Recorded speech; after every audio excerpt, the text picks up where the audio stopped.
Be honest, how many times have you watched the Harry Potter films? Now tell me this, did you know Ron Weasley was actually the smartest one of the three? Did you know Ginny Weasley was one of the most powerful witches of her generation? Did you know Snape had 30 pages of backstory the films never showed you? Because the films didn't want you to know that. And with the HBO series dropping this Christmas, promising to finally tell the real story, there has never been a better moment to go through everything the films got wrong. By the end of this video, you will never see these characters the same way again. Let's go. Number 1. Ginny Weasley.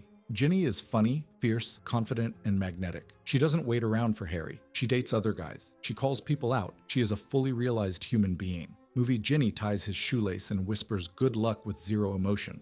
And the tragedy is that Ginny and Harry's relationship is supposed to be one of the emotional cores of the final films. Instead, it feels like two strangers who vaguely know each other. The HBO series has 8 full episodes per book. Ginny Weasley finally gets the screen time she deserves. Number 2, Peeves the Poltergeist, cut from the very first film. Never mentioned again, not once in 8 movies. In the books, Peeves is everywhere. He floods corridors, drops things on people's heads, and causes absolute chaos. But here's the part nobody talks about. During the Battle of Hogwarts, Peeves fights for Hogwarts. He drops Snargle pods on Death Eaters. He sings a victory song when Voldemort falls. He's not comic relief. He's a symbol of Hogwarts itself defending its students. Cutting Peeves meant cutting one of the most emotionally satisfying moments in the entire series. Number 3. Neville Longbottom's true arc. The films gave Neville some great moments, but they buried the most important part of his story. In the books, Neville's parents were tortured into insanity by Bellatrix Lestrange. Neville visits them at St. Mungo's hospital. His mother presses a candy wrapper into his hand because it's the only thing she can give him, and Neville keeps every single one. The films mention his parents once and move on. That changes everything about who Neville is. He's not the clumsy kid who got lucky. He's a traumatized boy who chose bravery anyway, every single day. Number 4. Dumbledore was never calm. Book readers know exactly what I'm about to say.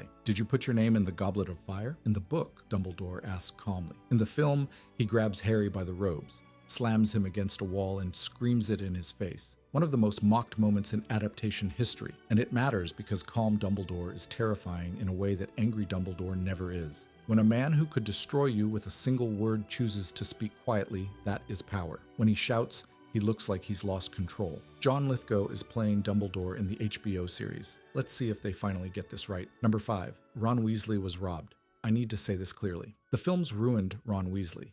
In the books, Ron is brilliant. He is the strategic mind behind the chess game in Philosopher's Stone. He figures out the locket. He's the first to return after deserting in Deathly Hallows, and his speech about why he came back is one of the most moving moments in the series. In the films, every single one of those moments was given to Hermione.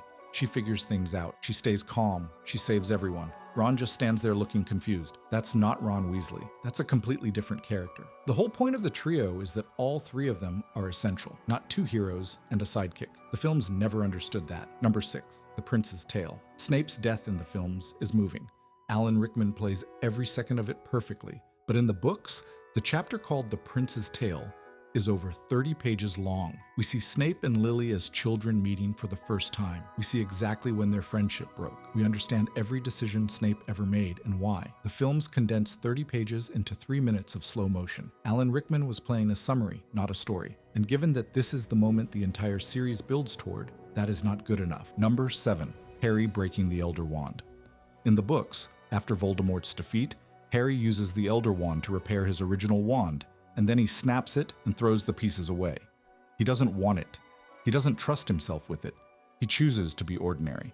In the film, he snaps it on a bridge and tosses it into a gorge.